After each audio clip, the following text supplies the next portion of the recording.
Asia cup के final में India से बांग्लादेश हारेगी या पाकिस्तान, ये तो वक्त बताएगा। लेकिन वेस्टइंडीज में कौन सी इंडिया वेस्टइंडीज को हराएगी, हम आपको बता देते हैं।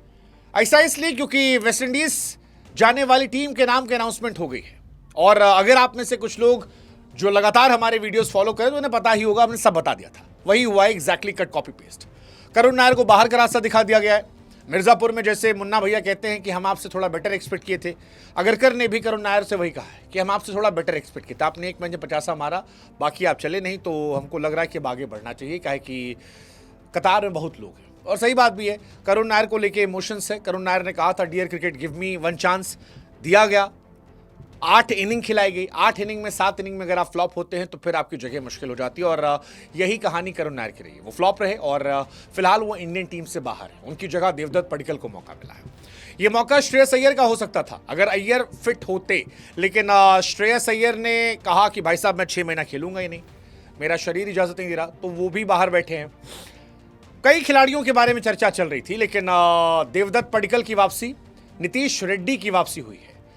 करुण नायर जो है वो नहीं है और अभिमन्यु ईश्वरन को भी जगह नहीं मिली है। रविंद्र जडेजा जो हैं वाइस कैप्टन के तौर पर चुने गए। अब अभिमन्यु ईश्वरन का ना होना भी मुझे परेशान करता है यार। वो बेचारा हर सीजन में हर सीरीज में था और उसको फिर बाहर कर दिया गया।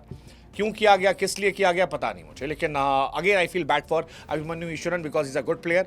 सही समय पर सही अपॉर्चुनिटीज या सही बैकिंग होती तो शायद वो भी एक बड़े खिलाड़ी हो सकते थे। जडेजा साहब जो हैं वाइस कैप्टन हैं। फिलहाल टीम जो है वो धाकड़ टीम है, अच्छी टीम है। स्क्वाड में बड़े बदलाव हैं। ऋषभ पंत जो है वो चोटिल है, इसलिए वो बाहर है। करुण नायर परफॉर्मेंस के बाहर है। जडेजा साहब वाइस कैप्टन है और ये धीरे धीरे टीम जो है वो मजबूती की तरफ है। करुण नायर सबसे बड़ी हाईलाइट जो एक्चुअली करुण नायर ही है, क्योंकि करुण नायर आईपीएल में अच्छा किया था, डोमेस्टिक में अच्छा किया था और सीधे उन्हें मौका इंग्लैंड में मिला था। हालांकि टफ पिच पर उन्हें मौका मिला था, कॉन्फिडेंस बैक और तो शायद अच्छा होता। 20 run, 31 run, 26 run, 40 run, 14 run, 57 run, 17 run ये उन्होंने बनाए थे 8 इनिंग में 205। और इसीलिए सिलेक्टर्स ने कहा कि भाई साहब not possible now, let's move on.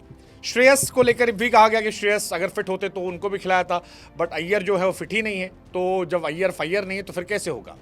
करुण की जगह देवदत्त को मिला। देवदत्त ने इस बीच में काफ़ी अच्छा किया था। एक और नाम नया आया है एन जगदीशन का। विकेट कीपर के बैकअप के तौर पर खेलने का मौका मिलेगा ऐसा मुश्किल है, अनलेस एंड अनटिल ध्रुव जुरेल जो है वो चोटिल हो जाते हैं, तब तक तो मौका नहीं मिल सकता उन्हें। लेकिन जो टीम है वो मोटी मोटी अगर आपको बताएं तो सरप्राइजिंग नहीं है। शुभमन गिल कैप्टन है, जायसवाल केएल राहुल है। मेरे ख्याल से जायसवाल राहुल ओपन करेंगे। 3 नंबर पर पडिक्कल आ सकते हैं या साई सुदर्शन। 4 पर आ जाएंगे गिल। उसके बाद you have many player, Nitish Reddy हैं, अक्षर पटेल हैं, वॉशिंगटन सुंदर हैं, सिराज हैं, कृष्णा हैं, कुलदीप हैं, जगदीशन हैं। सरफराज खान को भी मौका नहीं दिया गया, तो सरफराज खान भी भारत के सेलेक्टर्स की प्रायोरिटी से बाहर हो चुके हैं। क्यों बाहर हैं उसकी वजह परफॉर्मेंस तो नहीं है। सरफराज ने परफॉर्मेंस की है, लेकिन आई थिंक बिहेवियर इश्यूज पर उन्हें बाहर किया गया है, तो उनके भी चांसेस बहुत कम है कि उनकी वापसी अभी रिसेंट होने वाली है। एक नाम इसमें और हो सकता था रजत पाटीदार का, मुझे लगता है वो भी सकते, बट उनको भी नहीं लिया गया। बट एनीवेज जो टीम है ठीक ठाक टीम है एंड आई बिलीव ये टीम अच्छा कर सकती है। जायसवाल, राहुल, गिल, पडिक्कल, साई सुदर्शन, आई थिंक ये फ्यूचर की कहानी है आने वाली टीम में। और बाकी यू हैव मेनी ऑलराउंडर्स, जिसमें आपके पास सुंदर, जडेजा और रेड्डी ऑलराउंडर हैं। अक्सर 4 ऑलराउंडर हो गए।